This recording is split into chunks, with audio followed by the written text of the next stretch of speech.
This week in Destiny for July 25th, 2024. Big updates from the PvP Strike team for all game modes. Map weighting, lobby balancing, quitter system, sandbox updates for Trials, Iron Banner, competitive, and more. The drop rates for exotic class items in Overthrow is getting a buff.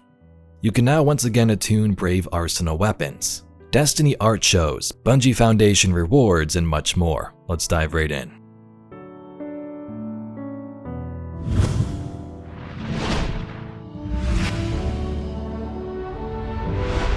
So let's first start with an update from the PvP Strike team.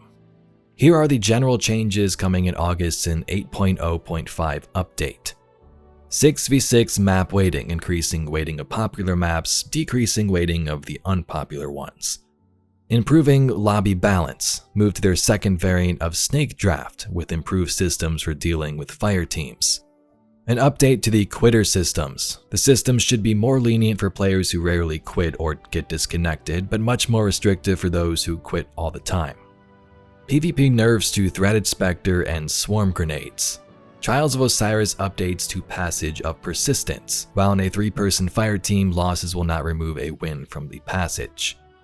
And in competitive for Clash, reducing the score to win to bring match times closer to their 8-minute target, and Collision improving spawn logic. Let's take a look at Crucible updates more in depth, starting with map weighting. Generally, they want to keep all maps as evenly weighted as possible to ensure that you get to play in a variety of maps, and they want to avoid removing maps from rotation whenever possible. However, they do acknowledge that players still prefer playing on popular maps more often, so they're going to increase weighting for these maps: Javelin 4, Burnout, Endless Veil, Cirrus Plaza, Dissonance, and Eventide Ruins. On the other side, they'll reduce weight for Disjunction, Cathedral of Dusk, Convergence, Twilight Gap, and Exodus Blue. Dead Cliffs is currently the only map not in control, as they are reworking the spawn and zone locations, but they do hope to have it back soon. Next up, lobby balance. Since Season 23 launched, they've been experimenting with multiple different types of lobby balancing systems, including random, average skill, and a variant of Snake Draft. While each of those three have their own positives, none of them have done much to reduce the volume of feedback they get for lobby balancing that can feel unfair. So they built a new variant of the Snake Draft that should handle fire teams better, and will be rolling out in the August update as they continue to look for a more optimal solution for lobby balancing. The quitter penalty is pretty self-explanatory, so let's move on to abilities. In the August update, they're changing 2 Prismatic Hunter abilities to address community feedback about Prismatic Hunter performance in PvP. The goal of these changes is to reduce frustration around playing against Prismatic Hunters without negatively affecting their performance in PvE content. So here are the nerfs to expect. For Threaded Spectre, they reduced aim assist strength on Threaded Spectre by 50% versus players and added a short delay before the aim assist takes effect. Reduced Threaded Spectre detonation damage versus players by 45%, so some pretty big nerfs for that one. Next to that, Swarm Grenade reduced the distance that Swarm Grenade sub-munition projectiles can travel once they begin tracking to a target by 20%. Back in May, they discussed changes they were making to the special ammo economy in Crucible and detailed a new system, referred to as the blended system.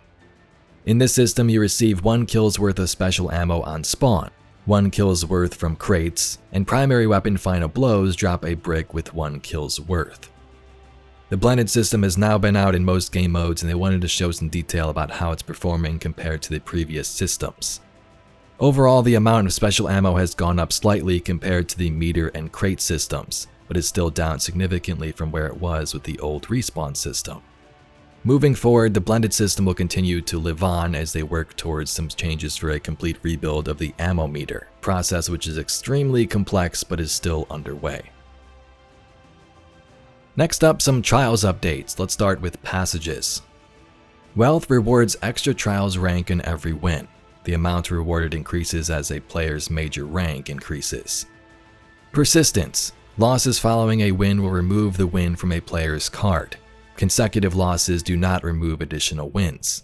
Getting to 7 wins grants a drop of the weekly adept weapon, regardless of how many losses the player has.